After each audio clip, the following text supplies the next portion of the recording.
교회는 그것도 안 돼요. 논리도 안 통하고요. 원칙도 안 통해요. 그런데도 하나님께서 교회라는 신앙 공동체에 붙어 있으라고 하는 것은요, 여기에 붙어 있어야 하나님 주신 은혜들이 잊지 않고 계속 기억할 수 있기 때문이에요, 여러분. 이 모든 것들이요, 하나님의 은혜를 잊지 않게 하기 위한 우리를 향한 하나님의 보호장치인 거예요. 물론 상처받죠. 상처를 받지만 하나님께 나오면 또 은혜를 주시잖아요.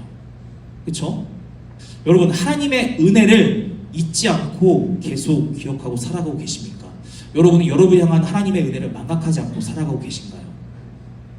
찬양팀 나와주시고 반주 좀 해주세요. 그러면 하나님의 은혜를 잊지 않고 계속 기억하기 위해서는 어떻게 해야 할까요? 먼저 여러분의 시선이요, 어떤 사건에 머무는 것이 아니라 그 사건 너머에 계신 하나님을 바라봐야 돼요. 무슨 말이냐? 우리는 어려움이 닥치면요, 어려움에 매몰되어서 그것만 바라보게 되거든요.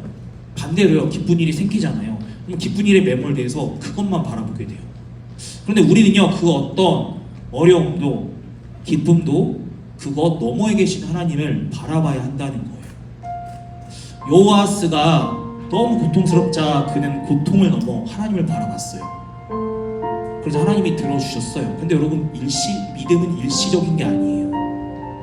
제가 성경 공부를 할 때 원어를 풀어서 하는데 되게 자주 나오는 게 히브리어의 미완료형과 와우 계속법이에요. 미완료형은 뭐냐면은 말 그대로 어떤 행동이 끝나지 않은 거예요. ing인 거예요. 거기에 와우가 붙으면은 그리고 계속하고 있다가 돼요. 여러분, 우리의 신앙은요, 미완료형이 될 수밖에 없어요.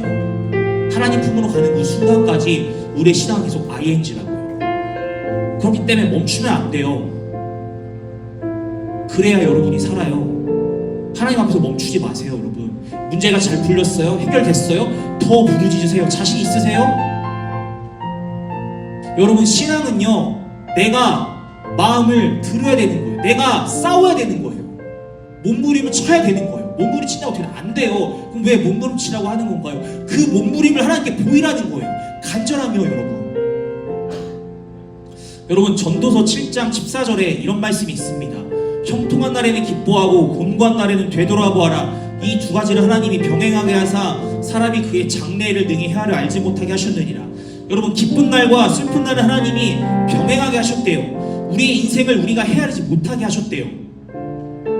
쉽게 말하면 우리가 인생길을 걸어갈 때요, 기쁜 일과 힘든 일은 수시로 닥쳐온다는 거예요. 왜 이렇게까지 하시는 건가요? 그래야 하나님을 찾을 수가 있거든요. 만약 우리가 내가 가야 할 길과 내 앞날을 다 알고 있다면 과연 하나님께 기도하며 나가는 사람이 있을까요? 단한컨대 단 한 사람도 없을 거예요. 저는 고난이 너무 싫거든요. 좀 그만 힘들고 싶어요. 근데 고난이 있어야만 우리는 하나님께 나아갈 수 있는 존재더라고요. 고난이 없으면 내가 과연 하나님을 지금처럼 간절하게 찾았을까? 아니더라고요. 그렇기에 하나님은 우리가 인생 가운데 반드시 고난이라는 걸 허락할 수밖에 없더라고요. 여기까지는 막막하죠. 그런데 여러분, 낙심하지 말아야 될 것은요, 반드시 기쁨의 날도 허락해 주세요.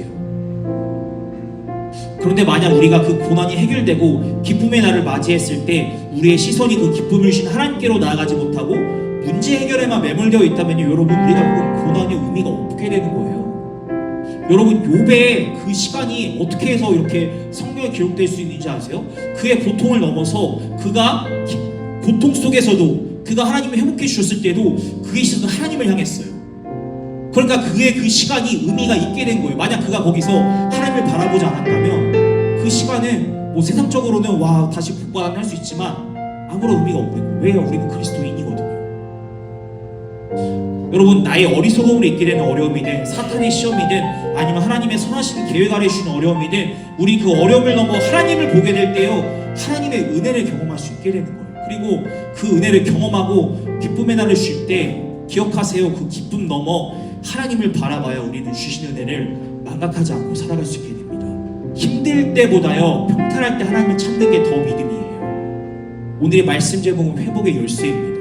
여러분, 기억하세요. 진짜 회복은요, 하나님의 은혜를 잊지 않고 기억하는 것으로부터 시작이 됩니다.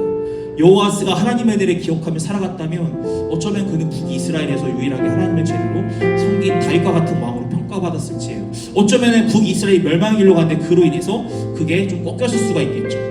하지만 하나님의 놀라운 일을 경험하고도 하나님의 일을 망각하여 진짜 회복을 경험하지 못하게 되었죠. 하나님이 사랑하시는 청년 여러분, 여러분의 삶이 광야와 같이 어렵더라도 혹은 광야를 지나서 지금 기쁨 가운데 있다 하더라도 하나님을 붙잡으세요. 그래야 살아요. 하나님께서 응답해 주실 때 응답해 주셨다면 그 기쁨의 현상만을 바라보는 것이 아니라 그 고난을 해결해 주신 하나님을 기억하며 나에게 기쁨이신 그 하나님을 기억하며 하나님의 은혜를 잊지 않게 될 때 진정한 우리 회복으로 나아갈 수 있게 되는 거예요. 그리고 그렇게 하나님을 향한 마음으로 하나님께 나아감으로 진정한 회복을 맛보는 여러분이 되기를 예수님의 축복합니다. 그러기 위해서 우리에게 필요한 게 있거든요.